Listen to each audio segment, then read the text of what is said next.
Hello and welcome to Painting Panzers. My name's Christian and today we're going to be taking a look at yet another Army Painter historical paint set. Now, as the title would suggest and this figure spinning around would show, this video is going to be looking at the German paint set and particularly a Heer or a Wehrmacht sort of field grey uniformed soldier.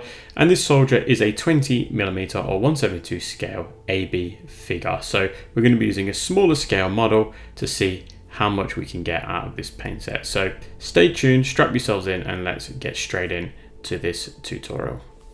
Now you can find this paint set at the Army Painter website under historical. When you get to that part, there is 3 different sets to choose from. We're obviously going to be picking the German one today.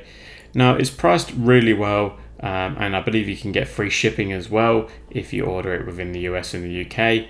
And within the set you get 20 paints, but we'll take a bit of a closer look at them in just a moment. But yeah, it's a hefty, sizable set. So this is the World War II German paint set. We get 20 paints within there, and according to the box art, you should be able to paint a variety of camouflage schemes. But today we're just going to be painting field grey and a camouflaged helmet, and then there's the 20 paints on the back. Also includes a free painting guide, as well as a little sheet which goes through the Fanatic paint sets and the paints within the range. So really good. The painting guide isn't World War II specific, it's just a generic sort of, this is how you paint using fantasy models, I believe. And then here is a look at the paints. You get a mixture of just your normal paints, washes and metallics.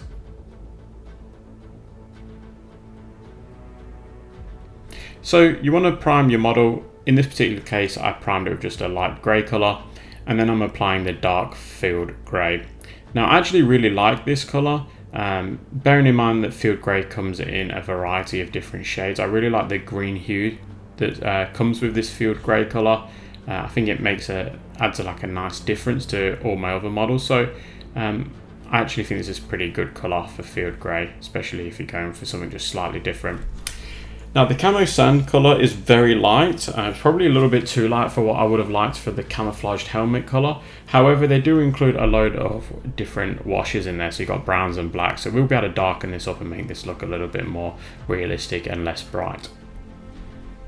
Now I'm moving on to the rifle, so I'm going to be using rifle brown, so pretty much what it says on the tin. This is going to be perfect for your rifles as well as obviously any other wooden area. It's a really dark looking wood colour, which is really ideal. Again, would make for a really good colour to mix up some of your rifle colours, as well as using it on other wooden areas like the grenade handle there. Now I'm using matte black, and this is going to be for his webbing. So his ammo pouches, his webbing straps, not his rifle sling or his chin strap, but just his webbing. And you can see I'm just going over there nicely with a nice fine brush. It's a size 0 brush that I'm using now, with a nice fine tip, just to make sure that you can really get all of this painted with a lot of control. Using the same colour, I'm going to be painting his boots as well. Now for his strap that's going across his body, I'm going to be using the leather brown. Again, pretty much what it says on the tin. And then for the metal areas on the rifle, I'm going to be using matte black and matte white at a 1:1 ratio. So it requires a bit of mixing. It gives you a nice sort of medium grey colour, perfect for a sort of gunmetal colour. You can also paint other metal areas in this colour as well. Now I'm going with black tone, which is one of the washes that comes within this paint set. It comes across tricky to apply, but it actually isn't too bad. I just literally used an old brush and just applied it. Just make sure you don't let it pull on the flat surfaces or in the recess. So just clean it up once you're finished with it. And then dark field grey and midfield grey at a 1:1 ratio. So within the paint set, you get the midfield grey as its own paint, then you get a light field grey. But I'm going to mix the two together because I found them super light on their own, the lighter that you go down. And here you go, this is mixed at a 1:1 ratio, as I said, and you can already see it's quite light. It's almost like bordering on like a minty colour. But again, I think it makes for a nice change up to the field grey uniform. Now for the helmet, I'm going back over it with camo sand, but this time I'm using a dry brush just to give it a nice worn looking color to it. So you've got some of that dark original base color coming through the top of that dry brush. And then I'm running along the outer edge of his helmet with that camo sand just to make that stand out a bit more. And then for the random camo pattern on his helmet, I'm going to be using camo brown. You can see that I'm adding in a little bit too much paint. That's why I've had to use my finger just to get rid of some of it and make it sort of blend into the helmet a lot better. And then German camo green is what I'm going to be using next. Now this green does seem very, very light, almost like a little bit too unrealistic. But again, we're going to be darkening it with a brown wash in a little while. So just bear with me. If you get to this stage thinking it doesn't look 100%, we'll make it look a lot better.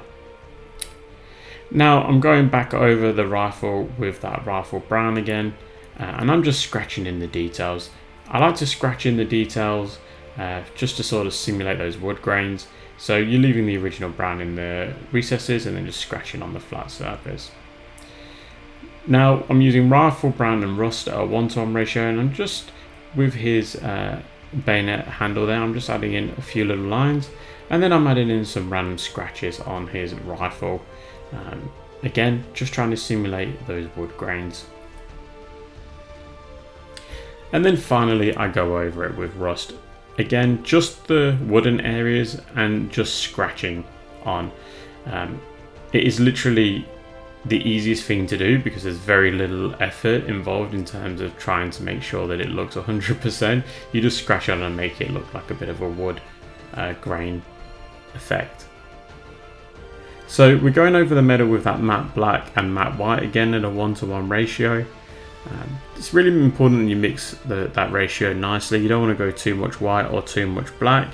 You want to try and mix it in that sweet spot of that sort of 1:1 ratio, and just go over the areas that we've painted, and you can potentially fix any mistakes.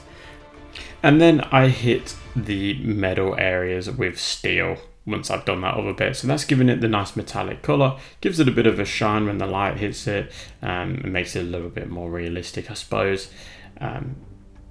Ordinarily I probably wouldn't use such a metallic color, but I actually quite like the way it looks on these 20mm figures, so this is really up to you. Now just for some fine details, I'm using matte white just to add in some of the details on his shoulder tabs there. And then for the buttons on his tunic, I'm using that light field grey. So you can see it's like almost like an aqua blue. It's very, very light. I probably wouldn't be recommending using this for a highlight for the uniform. Now, as I said, we're going to darken that helmet, and I'm going to be doing that by applying a bright tone wash over it, but almost trying to treat it like a glaze. So apply it and then try and remove a lot of the excess wash, or some of that wash, just so it's a very light wash.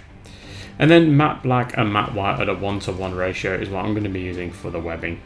So you can see I'm picking out all the little bits of the Kar 98 pouches, as well as the various bits that make up the webbing straps.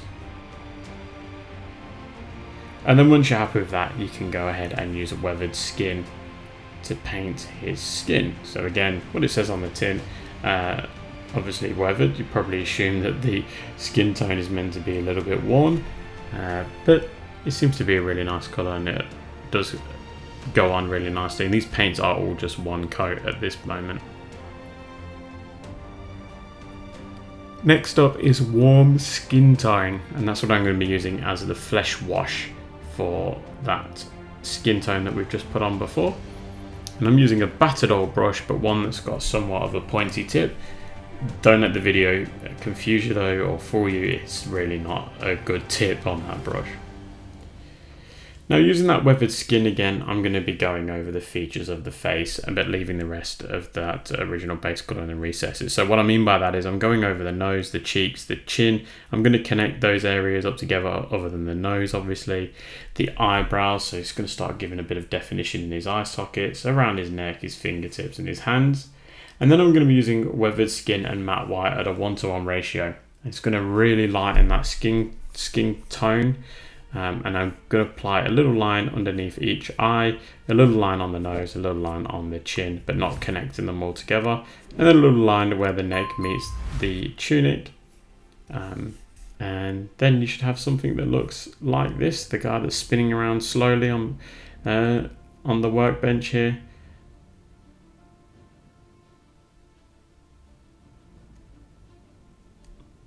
So overall, very, very happy with how this figure came out. The set in itself is really good. There's a few paints in there that I question. There's a red paint in there. I'm not exactly sure what that's used for. It would have been handy to put in perhaps a darker green, because there's a few colors I feel like it's missing for the equipment, and I had to make them up. Like figure out what paints to use and not show them in the tutorial, because I want to make this purely about the army painted paint. So that's my only criticism with the actual paint set, but the paints themselves apply really nicely, and yeah, they come with those 2 ball bearings inside of them, so mixing the paint within the bottle is really straightforward too. So yeah, really happy with the paint set and really happy with how this guy came out. So massive thank you goes out to Army Painter for sending me this set, as well as all of my YouTube channel members and patrons. You're all absolute legends. Now I must say a massive thank you to my Panzer Aces. So that's Patrick, Oscar, James, Panzer Jim, Colin, Lack of Foresight Gaming, Mike, Mikey, Eric, Rothgar, Ian, Adam, Aislinn and Seti. You guys are all champions. Thank you so much for being those aces.